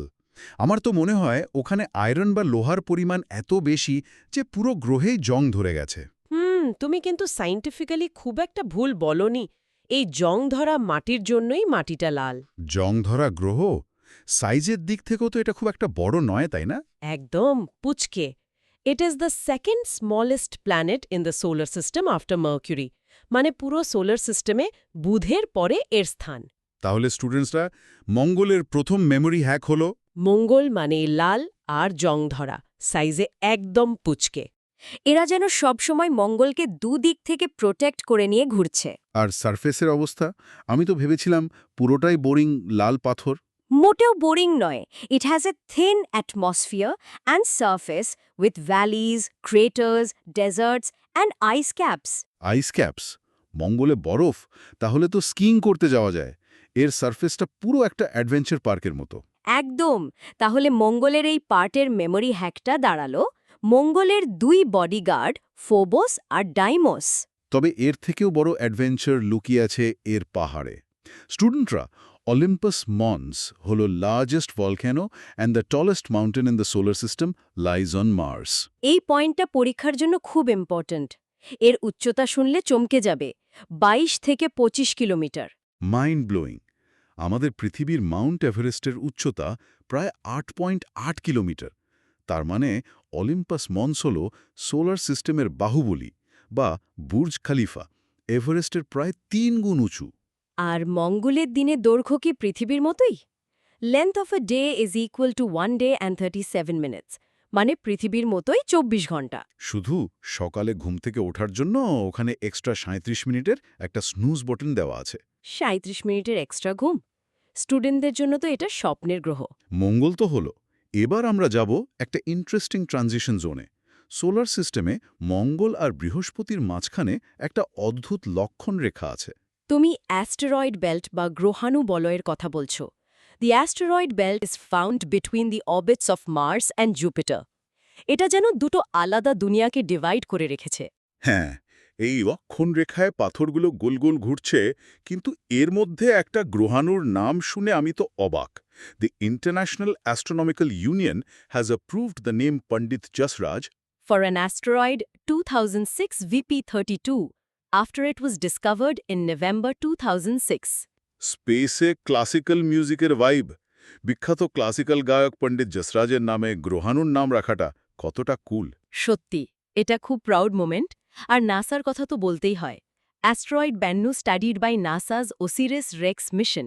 মানে নাসার মিশনটা একটা স্পাই ডিটেকটিভের মতো বেন্নুকে সারাক্ষণ স্টাডি করেছে। গ্রহাণু বলয়ের এই ইনফরমেশনগুলো মনে রাখার জন্য মেমরি হ্যাক হল মঙ্গল আর বৃহস্পতির মাঝখানে পণ্ডিত যশরাজ গান গাইছেন আর নাসা বেন্নুকে স্পাই করছে। লক্ষণরেখা পার হয়ে এবার সোলার সিস্টেমের বিগ বসের কাছে যাই, জুপিটার বা বৃহস্পতি। ইট is the largest planet of the solar সিস্টেমের হেভিওয়েট চ্যাম্পিয়ন। কিন্তু সাইজে বড় হলে কি হবে জানো তো? এর ঘোরার স্পিড কত? With the shortest rotation of 9 hours 55 minutes। Seriously, এত বিশাল একটা গ্যাস জায়ান্ট এত ফাস্ট ঘুরছে? এটা অনেকটা ক্লাসের সেই সবচেয়ে গোলগালার প্লাম ছেলেটার মতো, যে দেখতে হেভি ওয়েট হলেও স্পোর্টস ডের দৌড় প্রতিযোগিতায় ফার্স্ট হয়ে গেছে। একদম লাট্টুর মতো ঘুরছে। তো স্টুডেন্টরা, মেমরি হ্যাকটা হলো বৃহস্পতি হলো সবচেয়ে হেভিওয়েট চ্যাম্পিয়ন, যে লাট্টুর মতো ফাস্ট ঘোরে 9 ঘন্টা 55 মিনিট। আর এই গ্যাস জয়েন্টের বায়ুমণ্ডল পুরোটাই হাইড্রোজেন, হিলিয়াম এবং অন্যান্য গ্যাসে ভর্তি। It has an atmosphere filled with hydrogen, helium and other gases. আর রাতের আকাশে ব্রাইটনেসের দিক থেকে দেখলে বৃহস্পতি কিন্তু ব্রোঞ্জ মেডেল পেয়েছে। Jupiter is the third brightest object in the night sky after the moon and Venus. ফার্স্টে আমাদের চাঁদ, তারপর ভিনাস, আর থার্ড পজিশন হলো জুপিটার। কিন্তু এর সারফেসে ওই বিশাল লাল রঙের জিনিসটা কি? Great red spot, a giant storm in the solar system exists on this planet. দেখে তো মনে হয় বৃহস্পতির কপালের বিশাল একটা লাল টিপ বা পার্মানেন্ট পিম্পল। আসলে ওটা একটা প্রকাণ্ড ঝড়, যেটা কয়েকশো বছর ধরে একটানা চলছে। আচ্ছা, বৃহস্পতির চাঁদ কটা? At present, it has 95 moons. Including 4 large moons, Io, Europa, Ganymede and Callisto.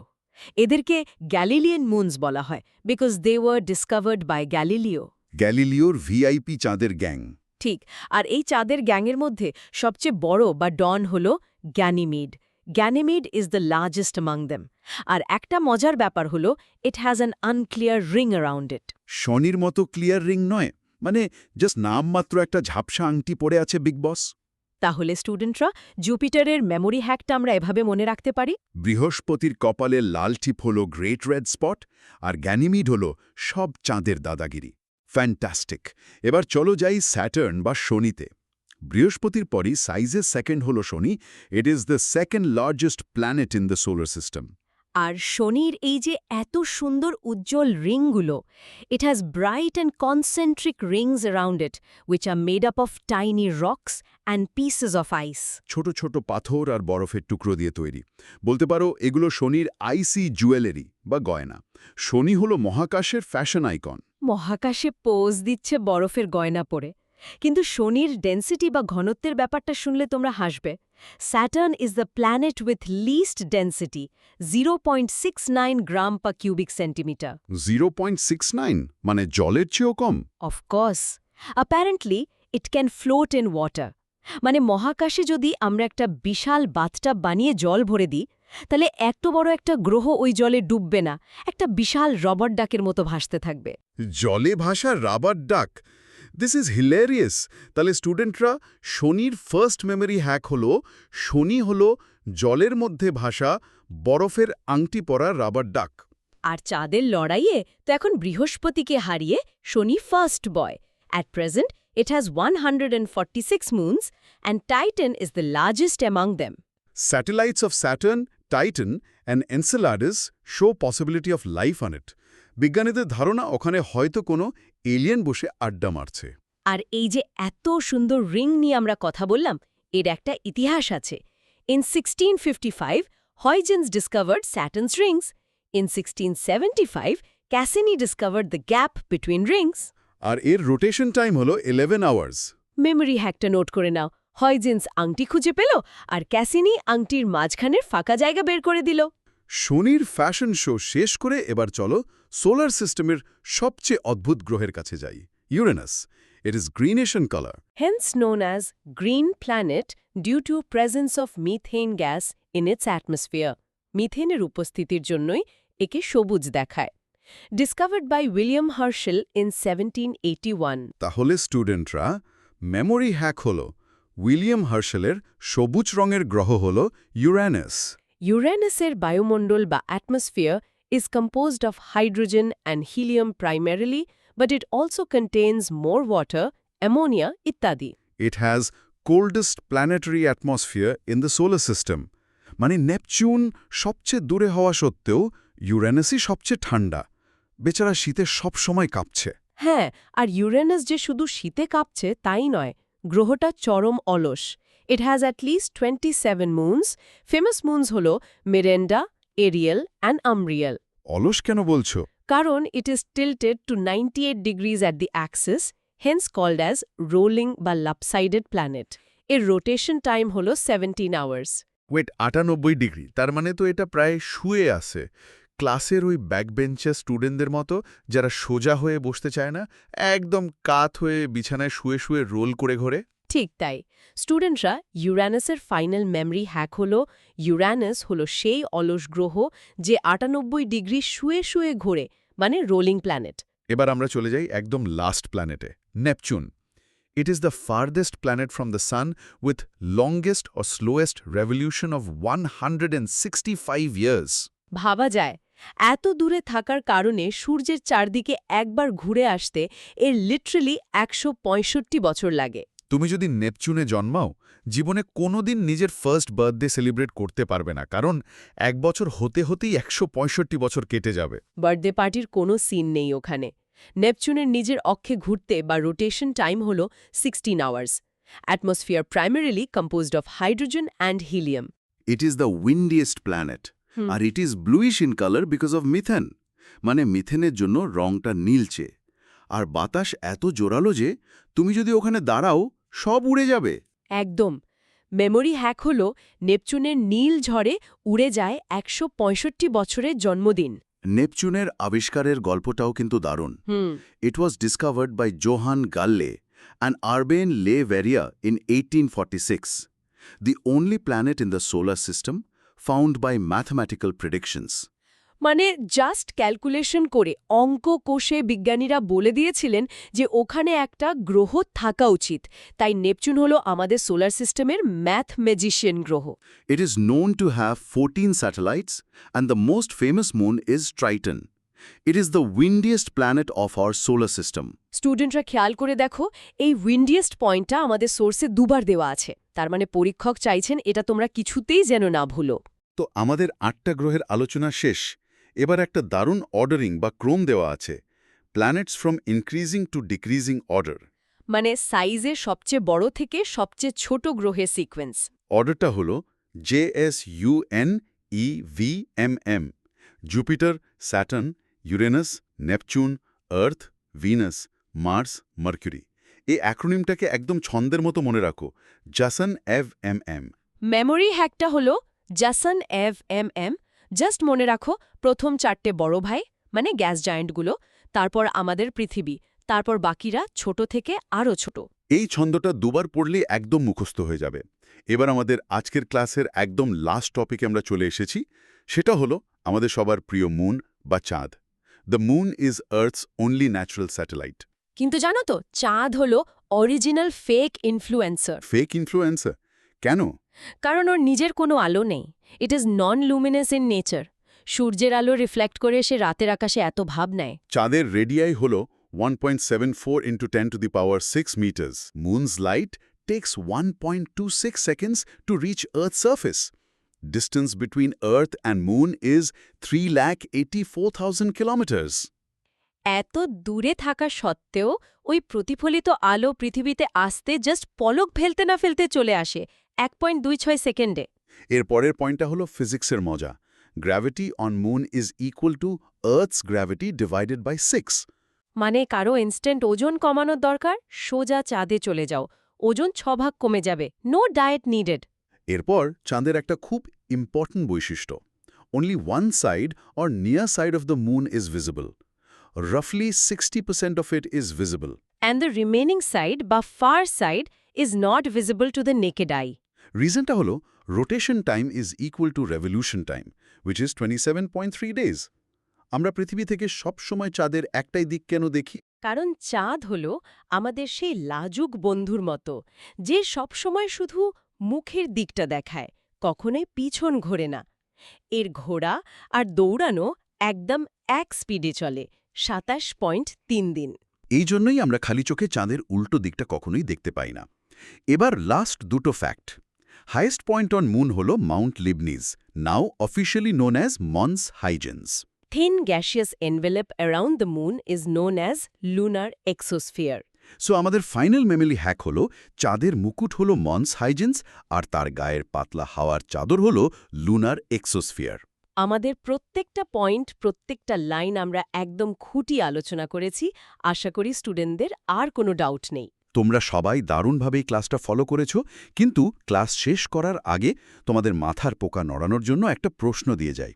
তোমরা চিন্তা করে দেখো তো, যদি শনির মতো পৃথিবীরও রিং থাকতো, তাহলে আমাদের রাতের আকাশ দেখতে কেমন লাগতো? Just imagine. আজকের মতো এখানেই শেষ করছি।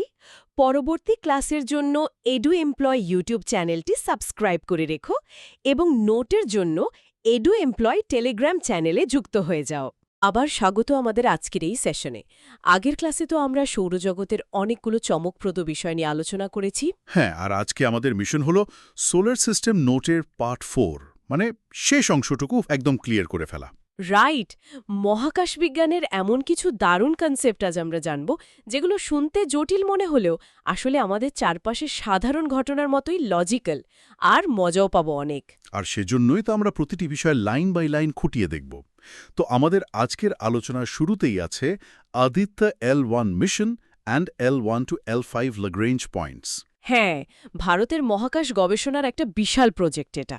নোটে বলা আছে এটা হলো ISROর প্রথম সোলার অবজারভেটরি মিশন। এই সোলার অবজারভেটরি ব্যাপারটা তো বুঝতে পারছি, কিন্তু এই L1 বা ল্যাগ্রেঞ্জ পয়েন্টস জিনিসটা আসলে কি? ব্যাপারটা একটু প্র্যাকটিক্যালি ভাবো। মানে আমরা যখন প্রচণ্ড কড়া রোদে বাইরে বেরোই, তখন চোখে বাঁচানোর জন্য কি করি? সিম্পল, একটা রোদ চশমা বা সানগ্লাসেস পরি। এক্স্যাক্টলি। ইসরো ঠিক এই লজিকেই কাজ করেছে। তারা পৃথিবীর তরফ থেকে সূর্যের দিকে একটা স্যাটেলাইট পাঠিয়েছে, যেটা বলতে পারো একটা উন্নত প্রযুক্তির রোদ চশমা পরে সূর্যের দিকে সারাক্ষণ তাকিয়ে থাকবে আর তাকে স্টাডি করবে। দারুণ একটা ভিজুয়াল গাইজ, কিন্তু স্পেসক্রাফটটা মহাকাশে থাকবে কোথায়? সূর্যের গ্র্যাভিটি তো প্রচণ্ড শক্তিশালী, আবার পৃথিবীরও গ্র্যাভিটি আছে। ঠিক এখানেই আসে ওই ল্যাগ্রাঞ্জ পয়েন্টের ধারণা। মানে স্পেসের কোনো নির্দিষ্ট জায়গা? হ্যাঁ, ল্যাগ্রেঞ্জ পয়েন্ট হল মহাকাশের এমন কিছু স্পেসিফিক জায়গা যেখানে দুটি বিশাল ভরের মহাকর্ষীয় টান একদম নিখুঁতভাবে ব্যালেন্সড হয়ে যায়। ও আচ্ছা, মানে সূর্য স্যাটেলাইটটাকে নিজের দিকে যতটা জোরে টানছে, পৃথিবীও ঠিক ততটা জোর দিয়েই উল্টো দিকে টানছে। রাইট।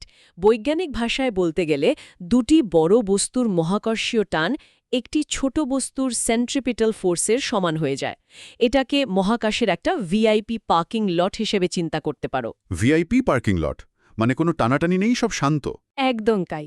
মহাকাশে কোনো যানকে নির্দিষ্ট জায়গায় স্থির রাখতে প্রচুর ফিউল বা জ্বালানি লাগে, কিন্তু এই ল্যাগ্রেঞ্জ পয়েন্টগুলোতে পার্ক করলে গ্র্যাভিটির কোনো টোল দিতে হয় না।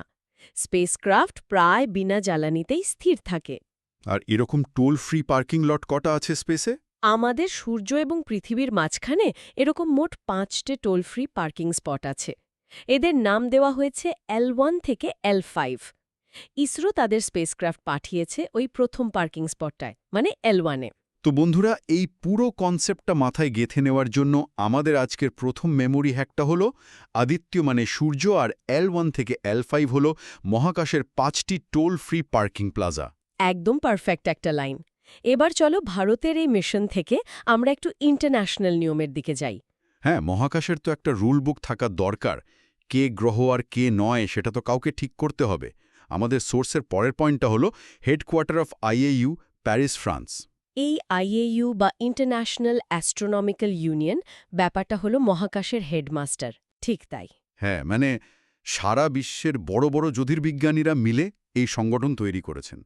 মহাকাশের যাবতীয় নিয়মকানুন, নামকরণ সব এই হেডমাস্টাররাই সেট করেন, আর এদের হেডকোয়ার্টার হলো প্যারিসে। প্যারিস মানে যেখানে পৃথিবীর সব বড় বড় ফ্যাশন উইক হয়? ঠিক তাই।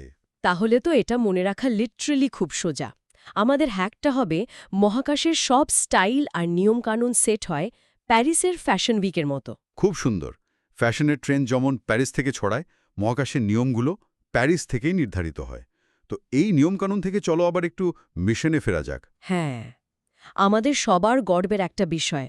পয়েন্ট 3, চন্দ্রযান 3, ব্র্যাকেটে বলা আছে lander, Vikram, rover, Pragyan, point, Shiv Shakti point, lunar south pole. এই মিশনটা সত্যি একটা মাস্টারপিস। এখানে দুটো আলাদা জিনিসের কথা বলা হয়েছে, ল্যান্ডার বিক্রম আর রোভার প্রজ্ঞান। এটাকে যদি আমরা আমাদের প্রাত্যহিক জীবনের সাথে মেলাই তাহলে কেমন দাঁড়ায়? ধরো তুমি অনলাইনে খুব ডেলিকেট কোনো একটা গ্যাজেট অর্ডার করেছো। এখানে আমাদের বিক্রম হলো সেই পার্সেল ডেলিভারি বয়, আচ্ছা। যার একমাত্র এবং সবচেয়ে কঠিন দায়িত্ব হলো পার্সেলটাকে কোনো রকম ক্ষতি ছাড়াই চাঁদের বুকে নিরাপদে ল্যান্ড করানো। আর সেফ ল্যান্ডিং হয়ে গেলে তারপর আসল কাজ শুরু হলো প্রজ্ঞানের। একদম। প্রজ্ঞান হলো রোভার, মানে ওই পার্সেলের ভেতরের আসল গ্যাজেট। আচ্ছা। ল্যান্ডিংয়ের পর বিক্রমের দরজা খুলে প্রজ্ঞান নামের এই ছোট্ট রোবট গাড়িটা বেরিয়ে আসে আচ্ছা। আর চারপাশ ঘুরে ডেটা সংগ্রহ করতে শুরু করে।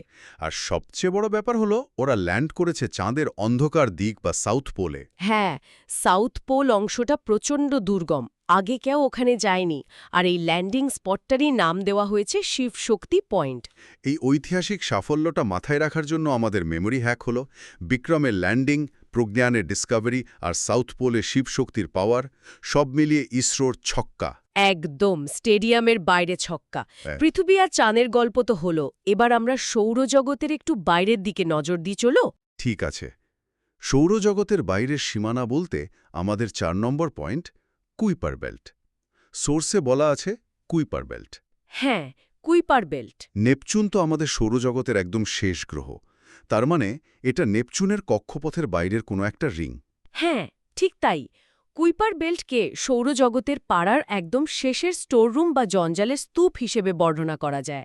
স্টোররুম মানে যেখানে সব পুরনো জিনিস পড়ে থাকে। রাইট। সৌরজগৎ তৈরি হওয়ার পর অনেক পাথর, ধুলো আর বরফের টুকরো বেঁচে গিয়েছিল। সবার বাড়িতে যেমন একটা ছিলে কোঠা বা স্টোররুম থাকে না, যেখানে বাতিল হওয়া জিনিস ফেলা হয়? হ্যাঁ, বুঝতে পেরেছি। কুইপার বেল্টও ঠিক সেরকম। নেপচুনের ওপারে এই বিশাল রিংটায় শুধু গ্রহাণু, পুরনো পাথর আর ধূমকেতু পড়ে আছে। মহাকাশের একটা বিশাল স্টোর রুম। তো গাইজ, এটা মনে রাখার হ্যাক হলো নেপচুনের ওপারে কুইপার বেল্টের অন্ধকারে সব পুরনো পাথরের আস্তানা। খুব সুন্দর। আর সবচেয়ে আশ্চর্যের বিষয় কি জানো? এই স্টোররুমে কিন্তু আমাদের খুব পরিচিত একটা জ্যোতিষ্ক বসবাস করে। ওহ হ্যাঁ, আমাদের সৌরজগতের সেই বিখ্যাত ব্যাকবেঞ্চার। পয়েন্ট নম্বর 5-এ প্লুটোকে নিয়ে বলা আছে, সোর্সে বলছে Pluto omitted in 2006, dwarf planet status, largest satellite, Charon, 1 revolution is equal to 248 Earth years, oblong orbit overlaps with Neptune. বেচারা প্লুটো। 2006 সালে ওই যে আমরা একটু আগে আইএইউ বা মহাকাশের হেডমাস্টারের কথা বললাম, তারা প্লুটোকে গ্রহের লিস্ট থেকে বের করে দেয়। কারণ সে ক্লাসের সবচেয়ে ছোট স্টুডেন্ট ছিল বলে। হ্যাঁ, সাইজে ছোট হওয়ায় তাকে স্কুল থেকে মানে প্ল্যানেটসের লিস্ট থেকে বের করে এখন কুইপার বেল্ট ক্লাবের মেম্বার করে দেওয়া হয়েছে। সে এখন ডুয়ার্ফ প্ল্যানেট। আর নোটে বলছে ওর একটা বছর মানে পৃথিবীর 248 বছর। জাস্ট ভাবো একবার, প্লুটো এতই দূরে আর তার কক্ষপথ এত বড় যে এক পাক ঘুরতে 248 বছর লাগে। মানে ওখানে থাকলে তো হ্যাপি বার্থডে গাওয়ার জন্য লিটারালি কয়েক জন্ম ওয়েট করতে হতো। ট্রু। আর ওর চলাফেরাও খুব ক্যাজুয়াল। ওর অরবিটটা অবলং আর সেটা নেপচুনের রাস্তার সাথে ওভারল্যাপ করে। মানে ট্রাফিক সিগন্যালের কোনো তোয়াক্কা না করেই রাস্তা পার হওয়া। আর তার সবচেয়ে বড় স্যাটেলাইটের নাম হলো চারণ। হ্যাঁ, চারণ। তো এই ব্যাকবেঞ্চারকে মনে রাখার মেমরি হ্যাকটা হলো প্লুটোর বেস্ট ফ্রেন্ড চারণ। আর সে এতই লেদখোর যে এক পাক ঘুরতে 248 বছর লাগিয়ে দেয়। পারফেক্ট। প্লুটো যেখানে এতটা ধীর গতির, সেখানে এবার চলো একদম অপোজিট একটা জিনিস নিয়ে কথা বলি, যার স্পিড শুনলে রীতিমতো অবাক হতে হয়। হ্যাঁ, আমাদের point number 6, each orbit of international space station takes 90 to 93 minutes. মানে জাস্ট ইম্যাজিন করো স্পিডটা, পৃথিবীতে বসে আমরা একটা সিনেমা দেখার আগে ওরা পুরো পৃথিবী একবার ঘুরে ফেলে। এক্স্যাক্টলি মাত্র 90 থেকে 93 মিনিটের মধ্যে ওরা পৃথিবীকে গোল করে চক্কর মেলে চলে আসে। পাগল করা স্পিড যাকে বলে। তো গাইজ, এই স্পিডটা মনে রাখাও খুব সহজ। আমাদের হ্যাক হলো আইএসএস এর এক চক্কর মানেই হলো একটা টানটান ফুটবল ম্যাচ, মানে 90 মিনিট। খুব সুন্দর কম্প্যারিজন। ফুটবল ম্যাচ শেষ আর ওদিকে পৃথিবীর এক পাক ঘোরাও শেষ। এবার চলো ওই যে ডোয়ার্ফ প্ল্যানেট বা বামন গ্রহদের কথা বলছিলাম, ওদের ব্যাপারে একটু বিস্তারিত জানা যাক। Right. Point number 7, 3 characteristics of dwarf planets. এই বামন গ্রহ হওয়ার শর্তগুলোকে আমরা কিন্তু স্টুডেন্টদের হোস্টেল লাইফের সাথে মেলাতে পারি। Hostel life? আচ্ছা, দেখি তো লজিকটা। হোস্ট বলছে প্রথম শর্ত সূর্যের চারপাশে ঘুরতে হবে। মানে সূর্যের পাড়াতেই থাকে সে, এটা চেক, পাশ করলো। দ্বিতীয় শর্ত গোলাকার হতে হবে।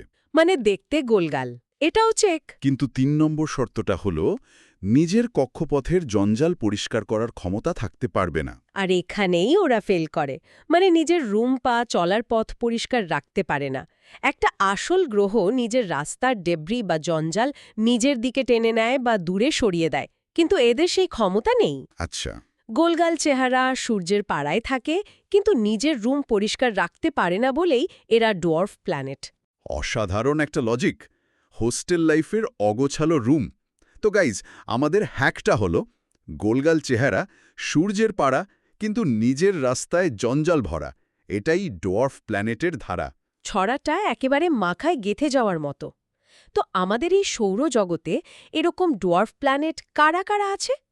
নোটে নিশ্চয়ই দেওয়া আছে। হ্যাঁ, পয়েন্ট নাম্বার 8-এ বলা আছে largest dwarf planets: Pluto, Eris, Makemake, Haumea and Ceres. এই লিস্টটা বেশ ইন্টারেস্টিং। এখানে প্রথম 4 জনকে আমরা কুইপার বেল্টের মাফিয়া গ্যাং বলতে পারি। এদের মধ্যে প্লুটো হলো সবচেয়ে বড়, তারপর ইরিস, এরপর মেকমেক, যে 310 বছরে ঘোরে। আর হাউমেয়া? হাউমিয়া হলো সবচেয়ে ফাস্ট। এটা এত জোরে ঘোরে যে চ্যাপ্টা হয়ে গেছে। এরা 4 জনই থাকে ওই স্টোর রুমে, কুইপার বেল্টে। আর সেরেসের ব্যাপারটা কি? সেরেস হলো একমাত্র ব্যতিক্রম। সে কুইপার বেল্টে থাকে না, সে থাকে অ্যাস্টেরয়েড বেল্টে। মানে সে একটু সিরিয়াস টাইপের বামন গ্রহ, সে মেন পাড়াতেই অন্যান্য গ্রহাণুদের সাথে থাকে। ঠিক ধরেছ। তাহলে এদের লোকেশন মনে রাখার হ্যাক হলো প্লুটো, এরিস, মেকমেক, হাউমিয়া হলো কুইপার বেল্টের মাফিয়া, আর সেরেস হলো সিরিয়াস, সে থাকে অ্যাস্ট্রয়েড বেল্টের এরিয়ায়। অ্যাবসলিউটলি। এবার আমরা আজকের সেশনের একদম লাস্ট সেগমেন্টে চলে এসেছি, মহাকাশের কিছু অত্যন্ত ভারী আর রহস্যময় কনসেপ্টস। একদম। Point number 9, terms to understands: supernova, pulsar, black hole, Van Allen radiation belts. চলো একে একে আনপ্যাক করি। প্রথমটা হলো সুপারনোভা। সুপারনোভাকে আমরা বলতে পারি একটা তারার জীবনের গ্র্যান্ড ফিনালে। গ্র্যান্ড ফিনালে মানে? একটা বড় তারার যখন জ্বালানি শেষ হয়ে যায়, তখন প্রচণ্ড শক্তিশালী একটা বিস্ফোরণ ঘটে। এটাকে স্পেসের সবচেয়ে বড় আতশবাজি ফাটানো বা দেওয়ালির বোম হিসাবে ভাবতে পারো। মহাকাশের দিওয়ালির বোম। পরিষ্কার। এর পরের টার্মটা হলো পালসার। পালসার হলো মহাকাশের ডিজে লাইট বা লাইট হাউস। সুপারনোভা বিস্ফোরণের পর তারার যে ছোট্ট কেন্দ্রটা পড়ে থাকে, সেটা যখন প্রচণ্ড স্পিডে ঘোরে আর সিগন্যাল দেয়, তখন তাকে পালসার বলে। স্পেসের ডিজে লাইট, নাইস। এর পরেরটা হলো সবার পরিচিত ব্ল্যাক হোল। ব্ল্যাক হোল বা কৃষ্ণ গহ্বর, এটাকে বলতে পারো মহাকাশের চরম শক্তিশালী ভ্যাকিউম ক্লিনার। এর গ্র্যাভিটি এতটাই বেশি যে আলোও পালাতে পারে না। লিটারালি পরীক্ষার আগের রাতের সিলেবাসের মতো, একবার ঢুকলে আর বেরোনো যায় না। একদম পারফেক্ট উদাহরণ। আর আমাদের লাস্ট টার্ম হল ভ্যান অ্যালেন রেডিয়েশন বেল্টস। এটা কি জিনিস? ভ্যান অ্যালেন রেডিয়েশন বেল্টস হল পৃথিবীর নিজস্ব দুটো ইনভিজিবল বডিগার্ড রিং বা শিল্ড। এরা পৃথিবী থেকে আসা ক্ষতিকর রেডিয়েশন আটকে দেয়। এরা না থাকলে পৃথিবীতে জীবন ধারণ করাই অসম্ভব হয়ে যেত। পৃথিবীর নিজস্ব সিকিউরিটি সিস্টেম? তাহলে গাইজ, এই শেষ টার্মটা মনে রাখার জন্য আমাদের হ্যাক হলো ভ্যান অ্যালেন হলো পৃথিবীর নিজস্ব সিকিউরিটি ভ্যান, যা ক্ষতিকর রশ্মি থেকে বাঁচায় আমাদের প্রাণ। চমৎকার! এই শেষ কনসেপ্টটার মাধ্যমেই কিন্তু আমরা সোর্স মেটেরিয়ালের একদম শেষ লাইন পর্যন্ত খুব সুন্দরভাবে কভার করে ফেললাম। মহাকাশ কিন্তু সবসময় বদলাচ্ছে। হ্যাঁ, তা তো বটেই। জাস্ট ভাবো তো, আগামীকাল যদি কুইপার বেল্টের ওপারে পৃথিবীর চেয়েও বড় কোনো রহস্যময় গ্রহ আবিষ্কৃত হয়, তাহলে কি বিজ্ঞানীদের আবার ডেফিনেশন অফ প্ল্যানেটস পাল্টাতে হবে? মহাকাশের এই অসীম রহস্যের সত্যি কোনো শেষ নেই। আজকের মতো এখানেই শেষ করছি। পরবর্তী ক্লাসের জন্য এডু এমপ্লয়ি ইউটিউব চ্যানেলটি সাবস্ক্রাইব করে রেখো এবং নোটের জন্য এডু এমপ্লয়ি টেলিগ্রাম চ্যানেলে যুক্ত হয়ে যাও।